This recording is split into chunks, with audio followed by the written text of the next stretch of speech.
सुरेश धस यांच्याकडून सातत्यानं मंत्री धनंजय मुंडेंवरती टीका केली जाते। आता या प्रकरणी राष्ट्रवादीचे आमदार अमोल मिटकरींनी थेट मुख्यमंत्री फडणवीसांना सवाल केलाय।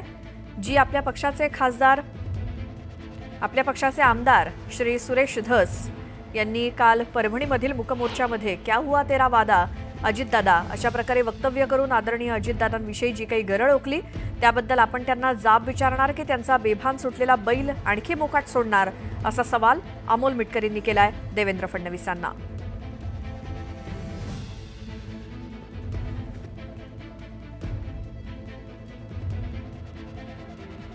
अमोल मिटकरींचं हे ट्विट म्हणण्यापेक्षा ही पोस्ट एक्सवरची आपण बघतोय। यामध्ये त्यांनी देवेंद्र फडणवीस यांनाच एक प्रश्न विचारलेला आहे। कालच्या मुकमोर्चामध्ये आपल्या पक्षाचे आमदार श्री सुरेश धस यांनी काल परभणी मुकमोर्चामध्ये क्या हुआ तेरा वादा अजितदादा अशा प्रकारे वक्तव्य करून आदरणीय अजितदादांविषयी जी काही गरळ ओकली त्याबद्दल आपण त्यांना जाब विचारणार की त्यांचा बेभान सुटलेला बैल आणखी मोकाट सोडणार असा सवाल राष्ट्रवादीचे आमदार अमोल मिटकरी यांनी देवेंद्र फडणवीस यांना विचारलाय सुरेश धस यांच्या संदर्भात। सुरेश धस यांनी अजित पवार यांच्याबद्दल केलेलं वक्तव्य आणि यावरतीच बोट ठेवत अमोल मिटकरींनी देवेंद्र फडणवीसांना सवाल करत एक पोस्ट केली एक्सवरती। भाजप आमदार सुरेश धस यांच्याकडून सातत्यानं मंत्री धनंजय मुंडेंवरती जी काही टीका केली जाते या प्रकरणी राष्ट्रवादीचे आमदार अमोल मिटकरींनी थेट मुख्यमंत्री फडणवीसांना सवाल केला।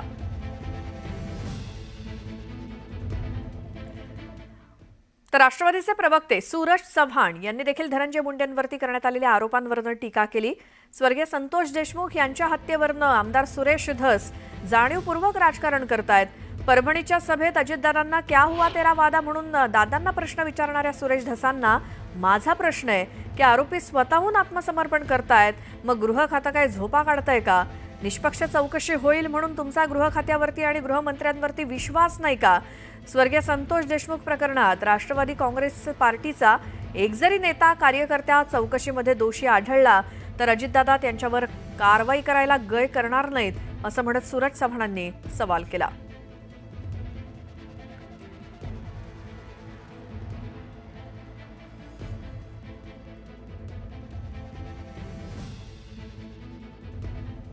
सरपंच संतोष देशमुख हत्या प्रकरणातील मुख्य आरोपी सुदर्शन घुले आणि सुधीर सांगळे हे हत्येच्या घटनेनंतर गुजरातला गेले होते अशी धक्कादायक माहिती समोर आली आहे। या आरोपींनी तिथे 3 तारखेपर्यंत एका देवस्थानात मुक्काम केला, पण पैसे संपल्यामुळे दोघे पुण्यात आले आणि तिथे एका व्यक्तीला भेटून पैसे घेण्यापूर्वीच स्थानिक गुन्हे शाखेनं त्यांना बेड्या ठोकल्या।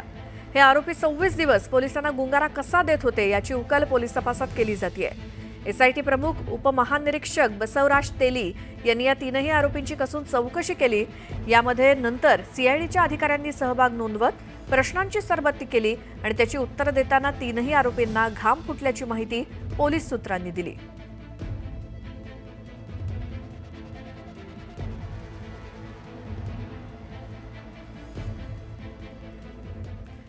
बीडच्या मस्साजोग गावचे सरपंच संतोष देशमुख यांच्या हत्येचे पडसाद राज्यभर उमटतायत। संतोश देशमुखांना न्याय मिळावा यासाठी राज्यातील विविध भागांमध्ये मोर्चे काढले जात आहेत। बीड आणि परभणीनंतर आज पुण्यामध्ये जनआक्रोश मोर्चा काढला जाणार आहे। लाल महाल ते जिल्हाधिकारी कार्यालयापर्यंत हा मोर्चा असेल। या मोर्चात आमदार सुरेश धस, मराठा आंदोलक मनोज जरांगे सहभागी असतील। तसंच संतोष देशमुख यांची मुलगी सुद्धा या मोर्चामध्ये सहभागी होणार आहे। वडिलांना न्याय मिळवून देण्यासाठी मोठ्या संख्येनं नागरिकांनी या मोर्चातही सहभागी व्हावं असं आवाहन देशमुखांच्या मुलीनं केलं। अधिक माहितीसाठी जाऊयात पुण्यातून आमचे प्रतिनिधी चंद्रकांत फुंदे आपल्या सोबत आहेत। चंद्रकांत, कधी सुरुवात होणार या मोर्चाला?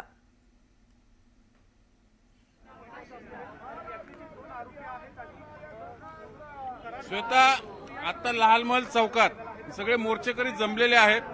थोड्याच वेळात मोर्चाला सुरुवात होईल। तर मा जिजाऊच्या पुतळ्याला पुष्पहार घालून जरांगे पाटील येतील, सुरेश धस येतील, पृथ्वीराज बाबा चव्हाण येणार आहेत, रोहित पवार येणार आहेत, म्हणजे सगळी पुण्यातली मंडळी येणार आहेत आणि बीडकडनं परभणीकडनं येणारी मंडळी ऑन द वे आहेत। तेव्हा तर मोर्चा खऱ्या अर्थाने सुरू होईल। पण त्यापूर्वीच आपण बघू शकतो इकडे सगळे समाज बांधव आलेले आहेत आणि गर्दी केलेली आहे त्यांनी।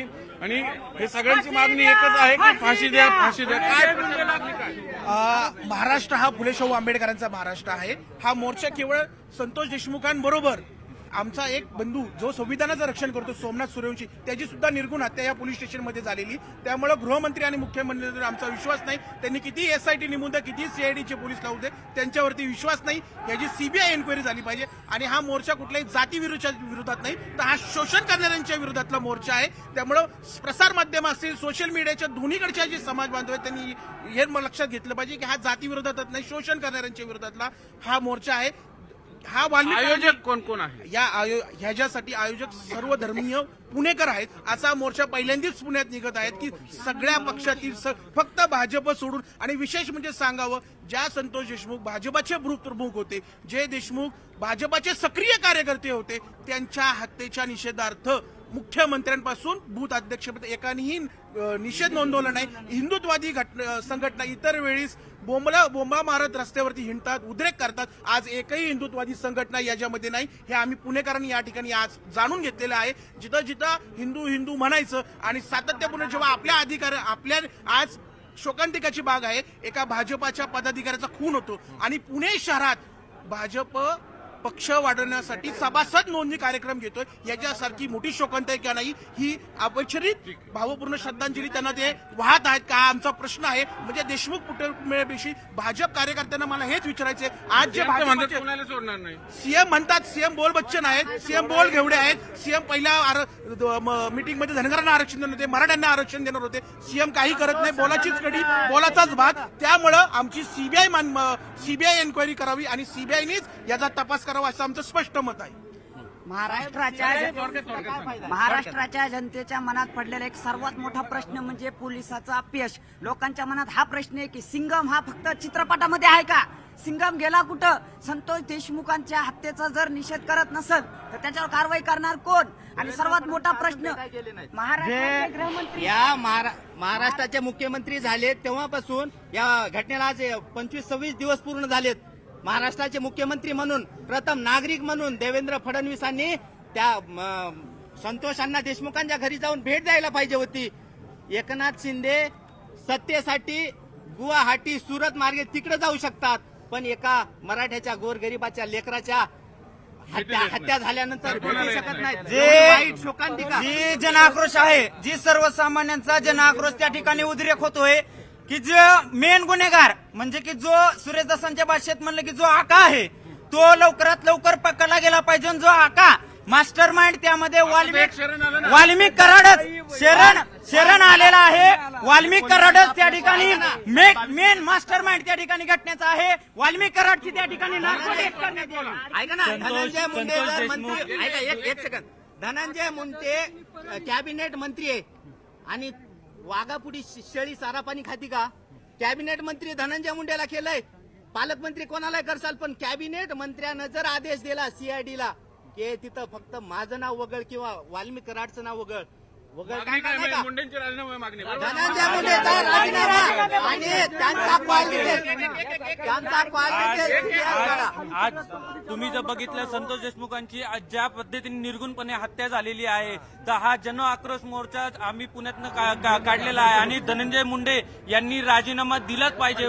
वाल्मिक कराडनी ज्या पद्धतीने हे सगळं प्लॅन केलेलं आहे आणि त्याचा जो आका आहे धनंजय मुंडे यांनी राजीनामा दिलाच पाहिजे. आणि जर या वाल्मिक कराडच्या बाबतीत जर सीआयडीला 21 दिवस लागतात आरोपी पकडायला आणि ज्या वेळेस सगळ्यांनी मोर्चे काढले आणि निवेदन दिलं होतं की यांना धनंजय मुंडेला मंत्रिपद देऊ नका. का मंत्रिपद का दिलं? मंत्रिपद दिलं हे पैसे घेऊन मंत्रिपद वाटप करतात. गंभीर आरोप करतात. जे आपण म्हटलं की आका एक शरण आलेला आहे, तर आकाश शरण येत आहे म्हणजे हे कुठेतरी CIDचं किंवा फेल्युअर आहे, संपूर्ण तपास यंत्रणांचा फेल्युअर आहे. कारण जर तो 20 दिवस पुण्यात किंवा पूर्ण महाराष्ट्रात भारतात फिरत होता तो, पण यांना पत्ता लागत नव्हता. किंवा जे 2 आरोपी शिक्षणाचं माहेरघर म्हणता येईल, आता हे कुठेतरी गुंडांचं माहेरघर बनत आहे. कारण की जे कोण आरोपी आहेत ते पुण्यातच सापडत आहेत. तर इथं कुठेतरी पुणे पोलिसांचा पण अपयश आहे, CIDचं पण अपयश आहे. त्याचा मास्टर माइंड धनंजय मुंडे जर नसता तर हा शब्दच नसता. आकाचा आका धनंजय मुंडे त्यांचा राजीनामा हा घ्यायलाच पाहिजे. मला सांगा, इतक्या दिवस हा प्रकरण झालेलं आहे, 24-25 दिवस, सीएमनी अजून पण ते डीएमचा राजीनामा घेतला नाही. याचा अर्थ असा की सीएम डीएमला घाबरतोय का? का डीएम मुख्यमंत्री का सीएमने आतापर्यंत करा पाठीशी घालते असं म्हणायचं. 100% पाठीशी घालतात. आतापर्यंत इतर ह्या जागी कुठला मुख्यमंत्री असतं तर आतापर्यंत राजीनामा घेतला असता. कशाला आलं सांग मोर्चा? बोल बोल बोल बोल. संतोष देशमुखला न्याय भेटलाच पाहिजे आणि वाल्मिक कराडला फाशी भेटलीच पाहिजे. बोल आरेकर, एक गर्दी बघताय तुम्ही, काय मागणी काय? या ठिकाणी एकच आहे, हे मुख्यमंत्री देवेंद्र फडणवीस यांचा राजीनामाच आता त्यांच्या मागण्याची वेळ आलेली आहे. कारण त्यांना जर त्यांच्या सहकारी मंत्र्याचा राजीनामा घेता येत नसेल आणि समाजामध्ये दुफळी निर्माण होत असताना म्हणजे आज मराठा आणि ओबीसी वाद महाराष्ट्रभर पेटवण्याची जबाबदारी जर कोणाची असेल तर ती त्या फडणवीसांची आहे. त्यांनीच हा वाद पेटवलेला आहे. भारतीय जनता मराठा पार्टी ओबीसी करून सत्तेला ठेवली. 100% मराठा ओबीसी करूनच हे देवेंद्र फडणवीस सत्तेमध्ये आलेले आहेत. पाहिजे समाज फोडायचा आहे पूर्ण. एका मान्यवर माणसाचा निर्घृण खून होऊन 30 दिवस, एक महिनाभर आरोपी मोकाट कसे काय राहतात आणि सगळे आरोपी एकाच समाजाचे कसे काय असू शकतात? नाही गुन्हेगाराला जात नसते, त्याच्यामुळे मुद्दा नाही. आपण बघू शकतो किती संताप आहे सगळ्या मोर्चेकऱ्यांमध्ये. थोड्याच वेळा मोर्चा सुरू होईल, नंतर हा इथून पुढे कलेक्टर ऑफिसला फडके आहोत, नंतर दारवाला पूर मार्गे हा पुढे मोर्चा झाले, मग सगळे मान्यवर त्यात सहभागी होतील. बरं चंद्रकांत, तुर्तास धन्यवाद सगळ्या माहितीसाठी. आणि आता एक सविस्तर बातमी, ती म्हणजे मस्साजोगचे सरपंच संतोष देशमुख हत्येच्या निषेधार्थ परभणीमध्ये मूक मोर्चा काढण्यात आला. या मोर्चातून अप्रत्यक्षपणे धनंजय मुंडेंना लक्ष करण्यात आलं.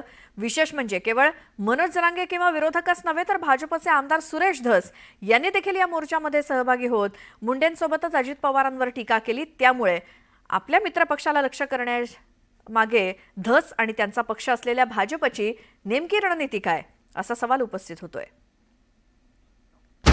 हे आकाचे आका आले, म्हणले जे जे दोषी असतील त्यांना फाशी द्या. पण आधी नीट वागायचं कोणी सांगायचं होतं? आकाचे आका कर लो जल्दी तयारी, हम निकले है जेलवारी. एकदा अंदर गया ना, पोलिसांनी मोकामध्ये घातला ना, 5-4 वर्ष नमस्ते लंडन. अजित दादा क्या हुआ तेरा वादा, अजित दादा तेरा वादा क्या हुआ रे? मनोज जरांगेंच्या नेतृत्वातील मूक मोर्चात सहभागी झालेल्या सुरेश धस यांचा हा हल्लाबोल. भाजपचे आमदार असलेले सुरेश धस महायुतीत आहेत, पण मागील काही दिवसापासून सुरेश धस महायुतीचा घटक पक्ष असलेल्या राष्ट्रवादीला आणि मंत्री धनंजय मुंडेंवर घणाघात करतायत. शनिवारी परभणीत पार पडलेल्या मूक मोर्चानंतरच्या सभेत धसांनी मुंडेंवरून अजित पवारांवर हल्ला चढवला. अजित दादा क्या हुआ तेरा वादा, अजित दादा तेरा वादा क्या हुआ रे? काय को इसको अंदर लिया? ये अंदर लेने का जैसा नहीं है. संगीत दिघोळे पासून त्यांचा संतोष देशमुखापर्यंत हत्याचे बेरेज केले तर अजय दादा जरा हिशोब करा. यावेळी सुरेश धस यांनी धनंजय मुंडेंवर थेटपणे हल्ला चढवला. विरोधकही बोलणार नाहीत एवढ्या तिखट आणि टोकदार शब्दात धसांनी मुंडेंवर टीकास्त्र डागलं. यांना मौका लागला पाहिजे. मौका म्हणजे माहिती आहे ना, म को लागला पाहिजे. एकदा अंदर गया ना, पोलिसांनी मोकामध्ये घातला ना, 5-4 वर्ष नमस्ते लंडन. पुन्हा हे माघारी येत नाहीत. आणि हा जो आका आहे ना, आका तर गेलाच पाहिजे. पण जर का आकाच्या आकाने काही यंटोबंडो केला असेल तर आकाचा आका सुद्धा नंबर लागू शकतो. सौचुवे खाके बिल्ली हाच को चली म्हणतात ना, तसा काहीसा प्रकार काल परवा हे आकाचे आका आले, म्हणले जे जे दोषी असतील त्यांना फाशी द्या. पण आधी नीट वागायचं कोणी सांगायचं होतं? ज्या पद्धतीनं सुरेश धस आपल्या मित्रपक्षाच्या नेत्यांवर टीका करतायत, जी भाषा आणि जे शब्द वापरतायत, तेवढी जहरी टीका सध्या विरोधकही करत नाही. त्यामुळे आता विरोधकांनी धसांच्या या अवतारामागे फडणवीसांचाच हात असल्याचं सांगायला सुरुवात केली आहे. खऱ्या गुन्हेगारांपर्यंत पोचायचं असेल तर मला असं वाटतं की बीडमध्ये आता सुरेश धस पुरेसे आहेत. सुरेश धस यांना देवेंद्र फडणवीसांचा आशीर्वाद आहे. धस साहेब आमचे जे काय बोलतायत ते फडणवीसांच्या आशीर्वादाशिवाय बोलणार नाहीत. पण जे काही त्यांचं चाललेलं आहे याचा अर्थ असा आहे की देवेंद्र फडणवीस गृहमंत्री यांना सुद्धा बीडमधला हा दहशतवाद बंदुकीचं राज्य मोडून काढायचं आहे. मस्साजोग प्रकरणात वाल्मिक कराडवर झालेली कारवाई, त्यानंतर ज्या पद्धतीनं धनंजय मुंडेंच्या अडचणी वाढल्या त्यात सुरेश धस यांनी मुख्य भूमिका निभावली. त्यामुळे मुंडे विरोधक किंवा जरांगेंमुळे नाही तर भाजपच्या सुरेश धसांमुळे ते जास्त अडचणीत आल्याचं दिसतंय. आता तर धसांनी अजितदादांना सुद्धा लक्ष केल्यानं धस आणि भाजपच्या मनात नेमकं आहे तरी काय? धनंजय मुंडे किंवा अजित पवार यांना डॅमेज करायचं की मनोज जरांगेंचं महत्त्व पुन्हा वाढू द्यायचं नाही, असे अनेक सवाल या निमित्तानं उपस्थित केले जात आहेत. Bureau report, news 18 Lokmat.